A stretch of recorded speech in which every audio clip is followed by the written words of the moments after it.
Hello, and welcome to Coming Together, Coming Apart. Today's is a special episode. Because we are saying farewell to Harry Truman from the Oval Office and welcoming in Dwight Eisenhower, I thought it would be good to listen to both Truman's farewell address and Eisenhower's inaugural address. This should give you a bit of a primer on the differences between the two men. I also think it's helpful to listen to the words of these men directly from their mouths. History is seen far too often as distant from our present time, but these presidents are not so different from politicians in office today. They might sound a bit different, but just listen to what they are saying and how they are saying it, and hopefully you will feel just a bit more connected to the events we've discussed in our regular episodes. If you don't want to listen to 50 minutes of 70-year-old speeches, that's okay. Just make sure you tune in next week for episode 33 of our regularly scheduled programming. If you'd like to read these speeches instead, transcripts for both can be found at AmericanRhetoric.com by following the links in the episode description. I also want to warn you that the very beginning of the first speech is a bit loud, but it'll quiet out within a few seconds. Now, let's say goodbye to Harry Truman by listening to him say goodbye to America. My fellow Americans, I'm happy to have this opportunity to talk to you once more before I leave the White House. Next Tuesday, General Eisenhower will be inaugurated as President of the United States. A short time after the new president takes his oath of office, I will be on the train going back home to Independence, Missouri. I will once again be a plain private citizen of this great republic. That is as it should be. Inauguration Day will be a great demonstration of our democratic process. I'm glad to be a part of it. Glad to wish General Eisenhower all possible success as he begins his term. Glad the whole world will have a chance to see how simply and how peacefully our American system transfers this vast power of the presidency from my hands to his. It is a good object lesson in democracy. I'm very proud of it, and I know you are too. During the last 2 months, I've done my best to make this transfer an orderly one. I've talked with my successor on the affairs of the country, both foreign and domestic, and my cabinet officers have talked with their successors. I want to say that General Eisenhower and his associates have cooperated fully in this effort. Such an orderly transfer from one party to another has never taken place before in our history. I think a real precedent has been set. In speaking to you tonight, I have no new revelations to make, no political statements, no policy announcements. There are simply a few things in my heart that I want to say to you. I want to say goodbye and thanks for your help. And I want to talk to you a little while about what has happened since I became your president. I'm speaking to you from the room where I have worked since April the 12th, 1945. This is the President's office in the West Wing of the White House. This is the desk where I have signed most of the papers that embodied the decisions I have made as President. It has been the desk of many presidents, and it will be the desk of many more. Since I became President, I've been to Europe, Mexico, Canada, Brazil, Puerto Rico, and the Virgin Islands, Wake Island, and Hawaii. I've visited almost every state in the Union. I've traveled 135,000 miles by air, 77,000 by rail, and 17,000 by ship. But the mail always followed me, and wherever I happened to be, that's where the office of the President was. The greatest part of the President's job is to make decisions, big ones and small ones, dozens of them almost every day. The papers may circulate around the government for a while, but they finally reach this desk. And then there's no place else for them to go. The president, whoever he is, has to decide. He can't pass the buck to anybody. No one else can do the deciding for him. That is his job. That's what I've been doing here in this room for almost 8 years. And over in the main part of the White House, there's a study on the second floor, a room much like this one, where I worked at night and early in the morning on the papers I couldn't get to at the office. Of course, for more than 3 years, Mrs. Truman and I were not living in the White House. We were across the street at the Blair House. That was when the White House almost fell down on us and had to be rebuilt. I had a study over at the Blair House, too, but living in the Blair House was not as convenient as living in the White House. The Secret Service wouldn't let me walk across the street, so I had to get in a car every morning to cross the street to the White House office, again at noon to go to the Blair House for lunch, and again to go back to the office after lunch, and finally take an automobile at night to return to the Blair House. Fantastic, isn't it? But necessary, so my guards thought, and they are the bosses on such matters as that. Now, of course, we're back in the White House. It is in very good condition, and General Eisenhower will be able to take up his residence in the house and work right here. That'll be much more convenient for him. And I'm very glad the renovation job was all completed before his term began. Your new president is taking office in quite different circumstances than when I became president 8 years ago. On April 12, 1945, I had been presiding over the Senate in my capacity as vice president.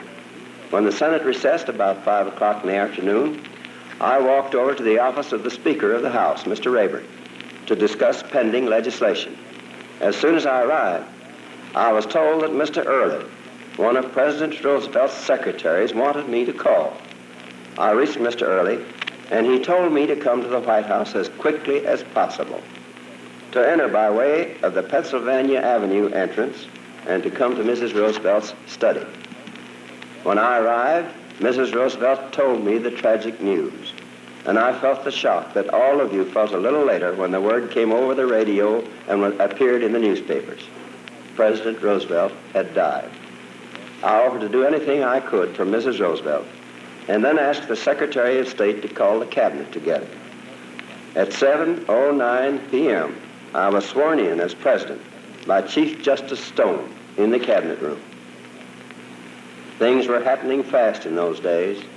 The San Francisco conference to organize the United Nations had been called for April 25th. I was asked if that meeting would go forward. I announced that it would. That was my first decision. After attending President Roosevelt's funeral, I went to the hall of the House of Representatives and told a joint session of the Congress that I would carry on President Roosevelt's policies. On May 7th, Germany surrendered. The announcement was made on May the 8th, my 61st birthday. Mr. Churchill called me shortly after that and wanted a meeting with me and Prime Minister Stalin of Russia. Later on, a meeting was agreed upon, and Churchill, Stalin, and I met at Potsdam in Germany. Meanwhile, the first atomic explosion took place out in the New Mexico desert. The war against Japan was still going on. I made the decision that the atomic bomb had to be used to end it. I made that decision in the conviction that it would save hundreds of thousands of lives, Japanese as well as Americans. Japan surrendered, and we were faced with the huge problems of bringing the troops home and reconverting the economy from war to peace. All these things happened within of just a little over 4 months, from April to August 1945. I tell you this to illustrate the tremendous scope of the work your president has to do. All these emergencies and all the developments to meet them have required the president to put in long hours, usually 17 hours a day, with no payment for overtime. I sign my name on an average of 600 times a day, see and talk to hundreds of people every month, shake hands with thousands every year, and still carry on the business of the largest going concern in the whole world. There is no job like it on the face of the earth, in the power which is concentrated here at this desk, and in the responsibility and difficulty of the decisions. I want all of you to realize how big a job and how hard a job it is, not for my sake, because I'm stepping out of it, but for the sake of my successor. He needs the understanding and help of every citizen. It is not enough for you to come out once every 4 years and vote for a candidate and then go back home and say, well, I've done my part, now let the new president do the worrying. He can't do the job alone. Regardless of your politics, whether you are Republican or Democrat, your fate is tied up with what is done here in this room. The president is president of the whole country. We must give him our support as citizens of the United States. He will have mine, and I want you to give him yours. I suppose that history will remember my term in office as the years when the Cold War began to overshadow our lives. I have had hardly a day in office that has not been dominated by this all-embracing struggle, this conflict between those who love freedom and those who would lead the world back into slavery and darkness. And always in the background, there has been the atomic bomb. But when history says that my term of office saw the beginning of the Cold War, it will also say that in those 8 years, we have set the course that can win it. We have succeeded in carving out a new set of policies to attain peace. Positive policies, policies of world leadership, policies that express faith in other free people. We have averted World War III up to now, and we may already have succeeded in establishing conditions which can keep that war from happening as far ahead as man can see. These are great and historic achievements that we can all be proud of. Think of the difference between our course now and our course 30 years ago. After the First World War, we withdrew from world affairs. We failed to act in concert with other peoples against aggression. We helped to kill the League of Nations, and we built up tariff barriers that strangled world trade. This time, we avoided those mistakes. We helped to found and sustain the United Nations. We have welded alliances that include the greater part of the free world, and we've gone ahead with other free countries to help build their economies and link us all together in a healthy world trade. Think back for a moment to the 1930s, and you will see the difference. The Japanese moved into Manchuria, and free men did not act. The fascists moved into Ethiopia, and we did not act. The Nazis marched into the Rhineland, into Austria, into Czechoslovakia, and free men were paralyzed for lack of strength and unity of will. Think about those years of weakness and indecision, and the World War II, which was their evil result. Then think about the speed and courage and decisiveness with which we have moved against the communist threat since World War II. The first crisis came in 1945 and 1946, when the Soviet Union refused to honor its agreement to remove its troops from Iran. Members of my cabinet came to me and asked if we were ready to take the risk that a firm stand involved. I replied that we were. So we took our stand. We made it clear to the Soviet Union that we expected them to honor their agreement, and the Soviet troops were withdrawn from Iran. And then, in early 1947, the Soviet Union threatened Greece and Turkey. The British sent me a message saying they could no longer keep their forces in that area. Something had to be done at once, or the Eastern Mediterranean would be taken over by the communists. On March 12th, I went before the Congress and stated our determination to help the people of Greece and Turkey maintain their independence. Today, Greece is still free and independent, and Turkey is a bulwark of strength at a strategic corner of the world. Then came the Marshall Plan, which saved Europe, the heroic Berlin airlift, and our military aid programs. We inaugurated the North Atlantic Pact, the Rio Pact binding the Western Hemisphere together, and the defense pacts with countries of the far Pacific. Most important of all, we acted in Korea. I was in Independence, Missouri in June 1950 when Secretary Atchison telephoned me and gave me the news about the invasion of Korea. I told the Secretary to lay the matter at once before the United Nations, and I came on back to Washington. Flying back over the flatlands of the Middle West and over the Appalachians that summer afternoon, I had a lot of time to think. I turned the problem over in my mind in many ways, but my thoughts kept coming back to the 1930s, to Manchuria, to Ethiopia, the Rhineland, Austria, and finally, Munich. Here was history repeating itself. Here was another probing action, another testing action. If we let the Republic of Korea go under, some other country would be next, and then another. And all the time, the courage and confidence of the free world would be ebbing away, just as it did in the 1930s. And the United Nations would go the way of the League of Nations. When I reached Washington, I met immediately with the Secretary of State, the Secretary of Defense, and General Bradley and the other civilian and military officials who had information and advice to help me decide on what to do. We talked about that problem long and hard. We considered those problems very carefully. It was not easy to make the decision to send American boys again into battle. I was a soldier in the First World War, and I know what a soldier goes through. I knew well the anguish that mothers and fathers and families go through. So I knew what was ahead if we acted in Korea.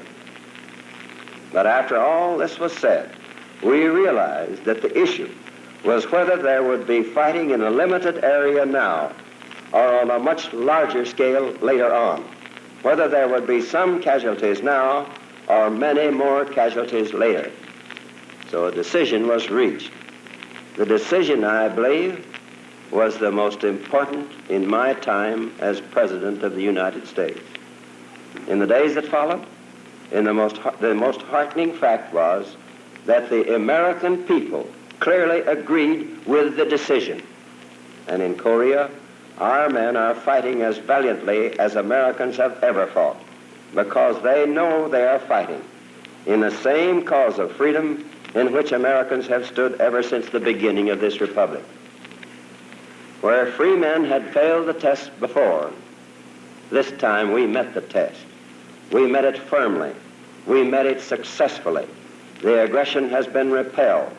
The communists have seen their hopes of easy conquest go down the drain. The determination of free people to defend themselves has been made clear to the Kremlin. As I have thought about our worldwide struggle with the communists these past 8 years, day in and day out, I've never once doubted you, the people of this country, have the will to do what is necessary to win this terrible fight against communism.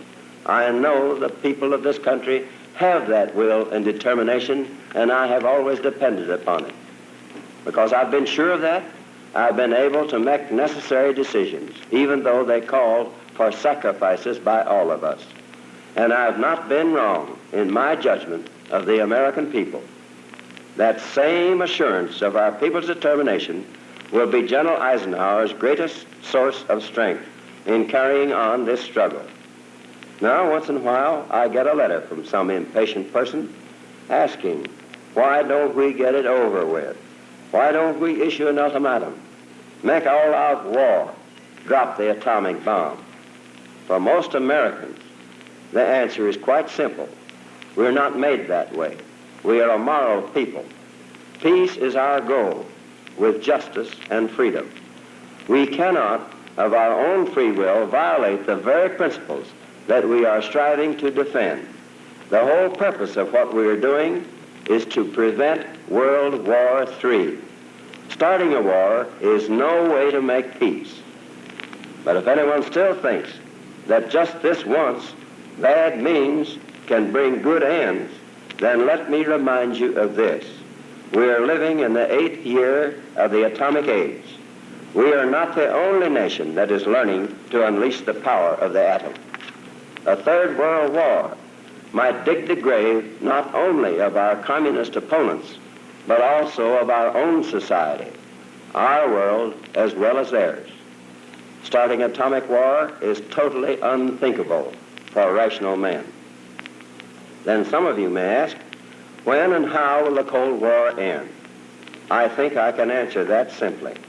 The communist world has great resources, and it looks strong, but there is a fatal flaw in their society. Theirs is a godless system, a system of slavery. There is no freedom in it, no consent.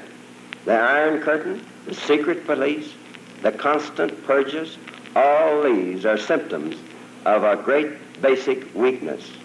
The rulers fear of their own people.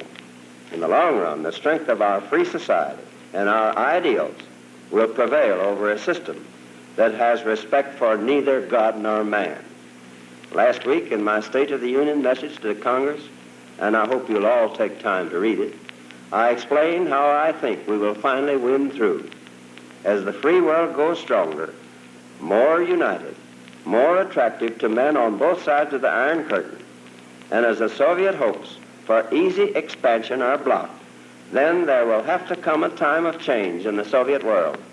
Nobody can say for sure when that is going to be or exactly how it will come about, whether by revolution or trouble in the satellite states or by a change inside the Kremlin. Whether the communist rulers shift their policies of their own free will or whether the change comes about some other way, I have not a doubt in the world that the change will occur. I have a deep and abiding faith in the destiny of free men. With patience and courage, we shall someday move on into a new era, a wonderful golden age, an age when we can use the peaceful tools that science has forged for us and do away with poverty and human misery everywhere on earth.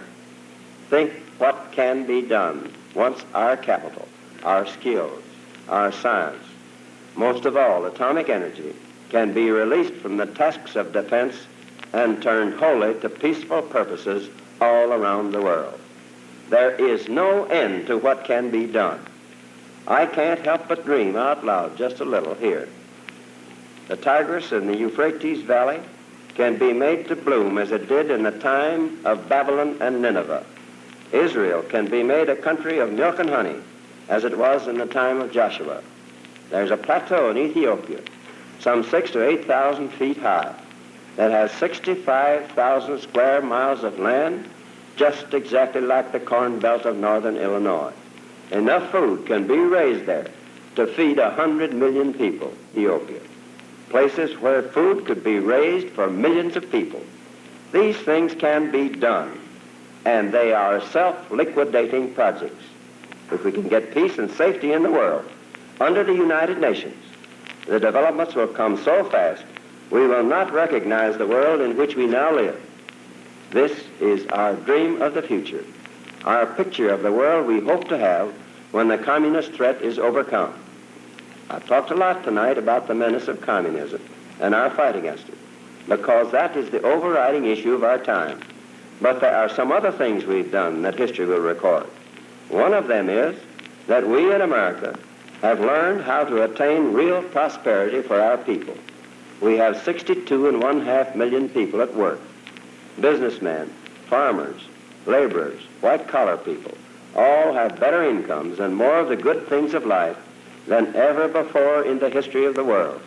There hasn't been a failure of an insured bank in nearly 9 years. No depositor has lost a cent in that period. And the income of our people has been fairly distributed, perhaps more so than at any other time in recent history. We've made progress in spreading the blessings of American life to all our people. There's been a tremendous awakening of American conscience on the great issues of civil rights, equal economic opportunities, equal rights of citizenship, and equal educational opportunities for all our people, whatever their race or religion or status of birth. So as I empty the drawers of this desk, and as Mrs. Truman and I leave the White House, we have no regret. We feel we have done our best in the public service. I hope and believe we have contributed to the welfare of this nation and to the peace of the world. when Franklin Roosevelt died, I thought there must be 1 million men better qualified than I to take up the presidential task. But the work was mine to do, and I had to do it, and I've tried to give it everything that is in me. Through all of it, through all the years that I've worked here in this room, I've been well aware that I did not really work alone, that you were working with me. No president could ever hope to lead our country or to sustain the burdens of this office, save as the people helped with their support. I've had that help. You have given me that support on all our great essential undertakings to build the free world's strength and keep the peace. Those are the big things. Those are the things we have done together. For that, I shall be grateful always. And now, the time has come for me to say good night, and God bless you all. Now that we've heard Harry's farewell, let's hear Ike's hello.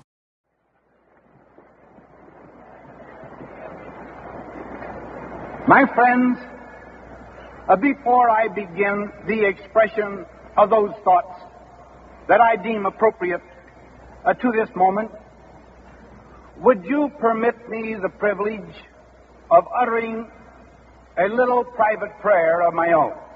And I ask that you bow your heads.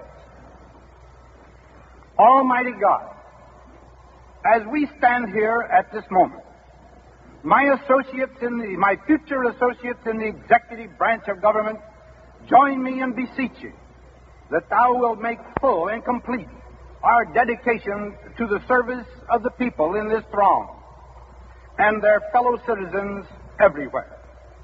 Give us, we pray, the power to discern clearly right from wrong, and allow all our words and actions to be governed thereby and by the laws of this land. Especially we pray that our concern shall be for all the people, regardless of station, race, or calling.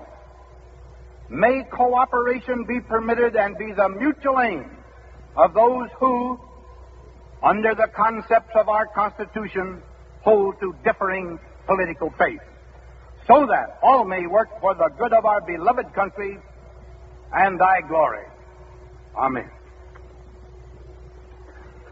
My fellow citizens, the world and we have passed the midway point of a century of continuing challenge.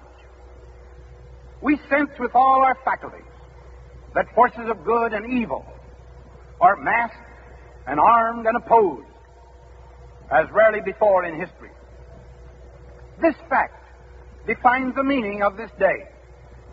We are summoned by this honored and historic ceremony to witness more than the act of one citizen swearing his oath of service in the presence of his God. We are called as a people to give testimony in the sight of the world to our faith that the future shall belong to the free. Since this century's beginning, a time of tempest has seemed to come upon the continents of the earth. Masses of Asia have awakened to strike off shackles of the past. Great nations of Europe have fought their bloodiest wars. Thrones have toppled, and their vast empires have disappeared. New nations have been born. For our own country, it has been a time of recurring trial. We have grown in power and in responsibility.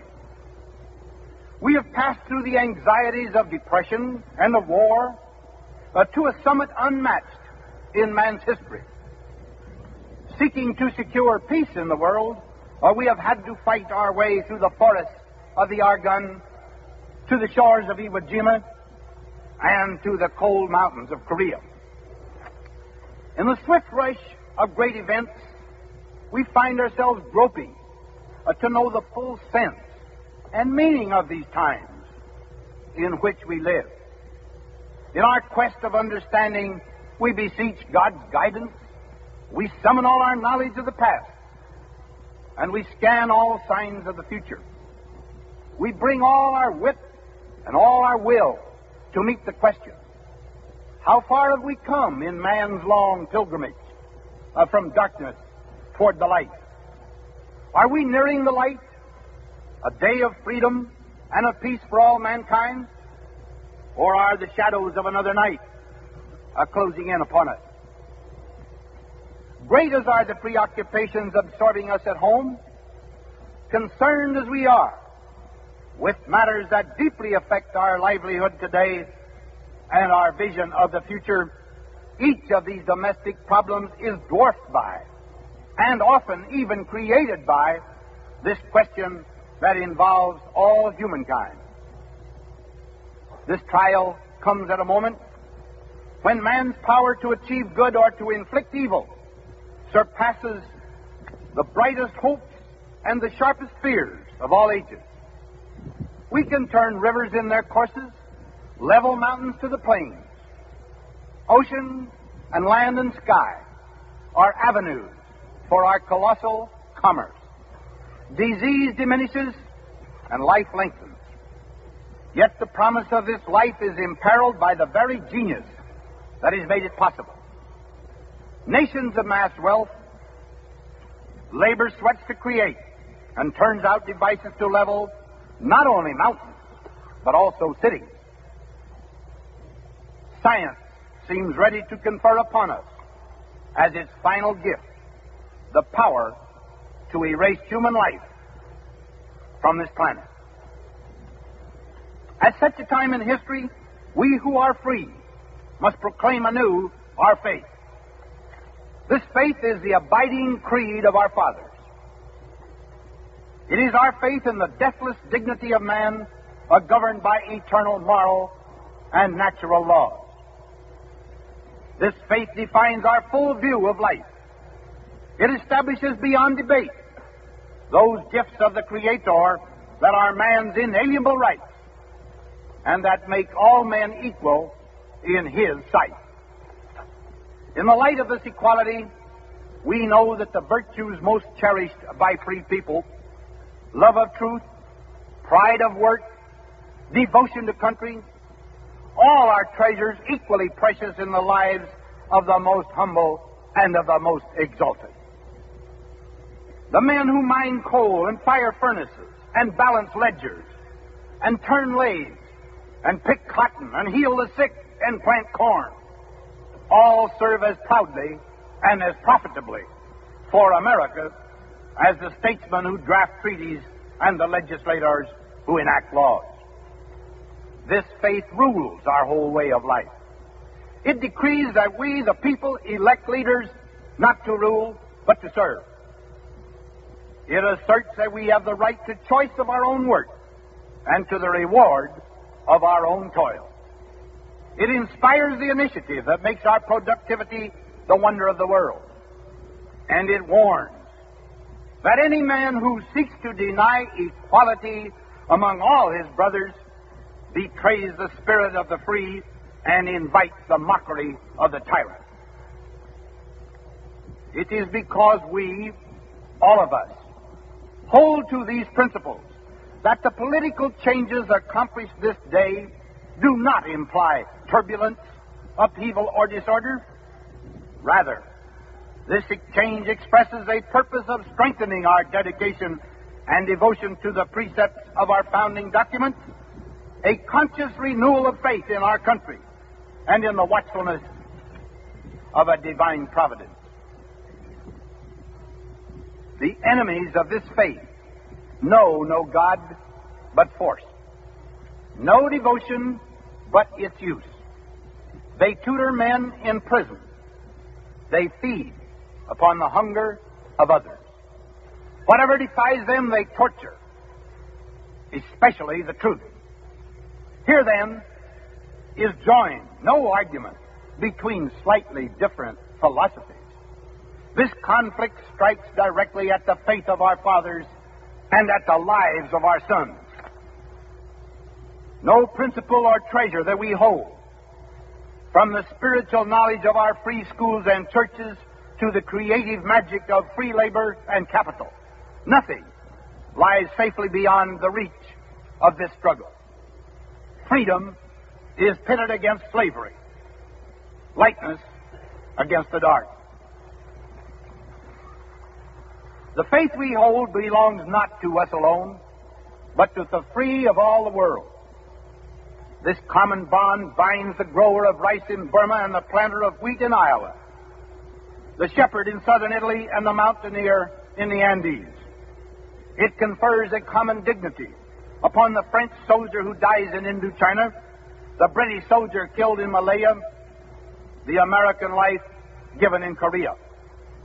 We know, beyond this, that we are linked to all free peoples, not merely by a noble idea, but by a simple need. No free people can for long cling to any privilege or enjoy any safety in economic solitude. For all our own material might, even we need markets in the world for the surpluses of our farms and our factories.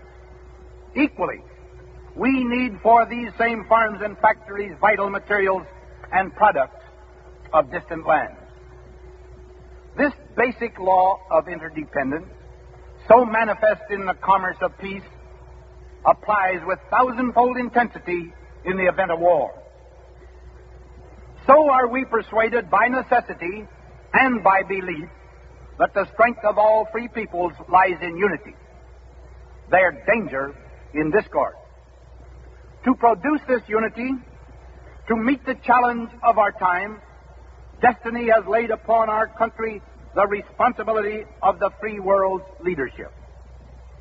So it is proper that we assure our friends once again that, in the discharge of this responsibility, we Americans know and we observe the difference between world leadership and imperialism, between firmness and truculence, between a thoughtfully calculated goal and spasmodic reaction to the stimulus of emergencies. We wish our friends the world over to know this above all. We face the threat not with dread and confusion, but with confidence and conviction.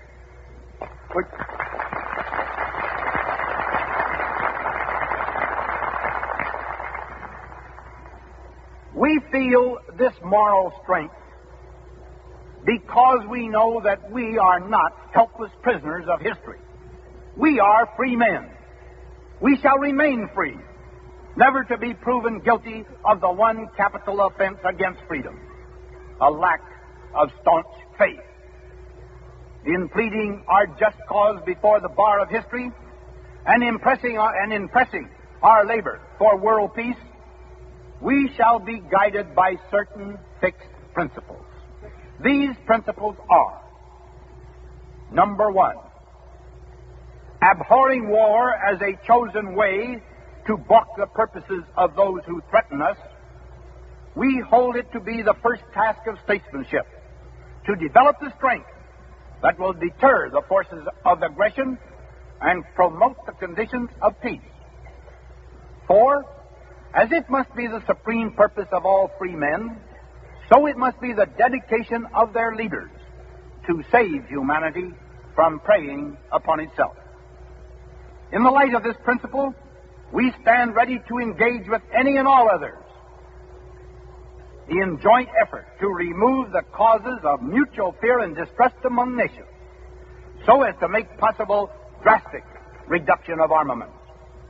The sole requisites for undertaking such effort are that in their purpose they be aimed logically and honestly toward secure peace for all, and that in their result they provide methods by which every participating nation will prove good faith in carrying out its pledge. Number 2, realizing that common sense and common decency alike dictate the futility of appeasement, we shall never try to placate an aggressor by the false and wicked bargain of trading honor for security.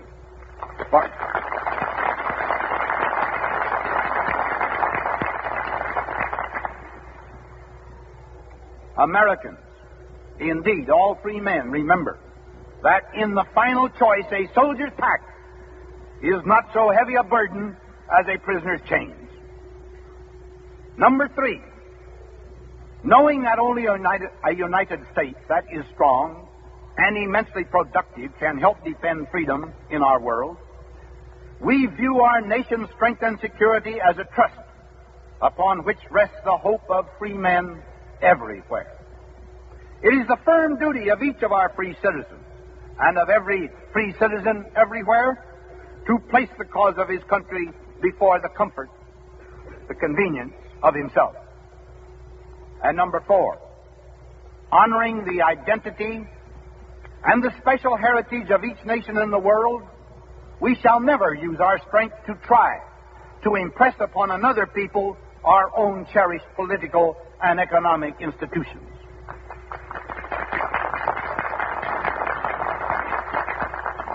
Number 5, assessing realistically the needs and capacities of proven friends of freedom, we shall strive to help them to achieve their own security and well-being.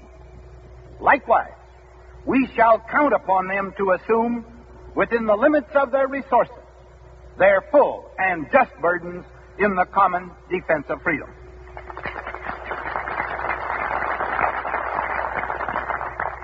Number 6, recognizing economic health as an indispensable basis of military strength and the free world's peace, we shall strive to foster everywhere and to practice ourselves policies that encourage productivity and profitable trade. For the impoverishment of any single people in the world means danger to the well-being of all other peoples. Number 7, appreciating that economic need, military security, and political wisdom combine to suggest regional groupings of free peoples, we hope, within the framework of the United Nations, to help strengthen such special bonds the world over. The nature of these ties must vary with the different problems of different areas. In the Western Hemisphere, we enthusiastically join with all our neighbors in the work of perfecting a community of fraternal trust and common purpose. In Europe, we ask that enlightened and inspired leaders of the Western nations strive with renewed vigor to make the unity of their peoples a reality. Only as free Europe unitedly marshals its strength can it effectively safeguard, even with our help, its spiritual and cultural heritage. Number 8, conceiving the defense of freedom, like freedom itself, to be one and indivisible, we hold all continents and peoples in equal regard and honor. We reject any insinuation that one race or another, one people or another, is in any sense inferior or expendable. And number 9, respecting the United Nations as the living sign of all people's hope for peace, we shall strive to make it not merely an eloquent symbol, but an effective force. And in our quest for an honorable peace, we shall neither compromise, nor tire, nor ever cease. By these rules of conduct, we hope to be known to all peoples. By their observance, an earth of peace may become not a vision, but a fact. This hope, this supreme aspiration must rule the way we live. We must be ready to dare all for our country.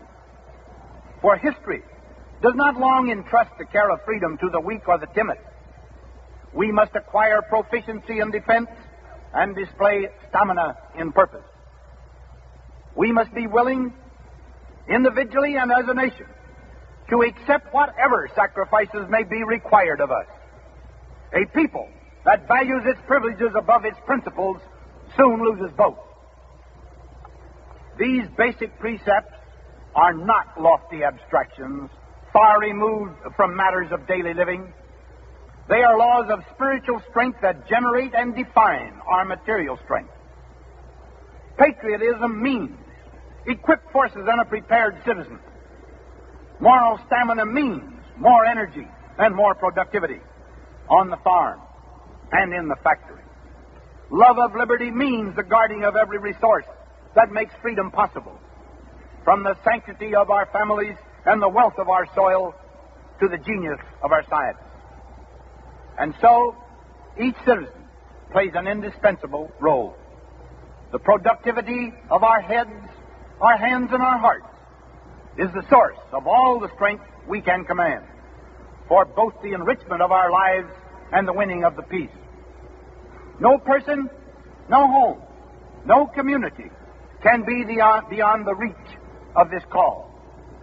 We are summoned to act in wisdom and in conscience, to work with industry, to teach with persuasion, to preach with conviction, to weigh our every deed with care and with compassion. For this truth must be clear before us. Whatever America hopes to bring to pass in the world must first come to pass in the heart of America. The peace we seek, then, is nothing less than the practice and the fulfillment of our whole faith among ourselves and in our dealings with others. It signifies more than the stilling of guns, easing the sorrow of war. More than escape from death, it is a way of life. More than a haven for the weary, it is a hope for the brave. This is the hope that beckons us onward in this century of trial. This is the work that awaits us all, to be done with bravery, with charity, and with prayer to Almighty God. My citizens, I thank you.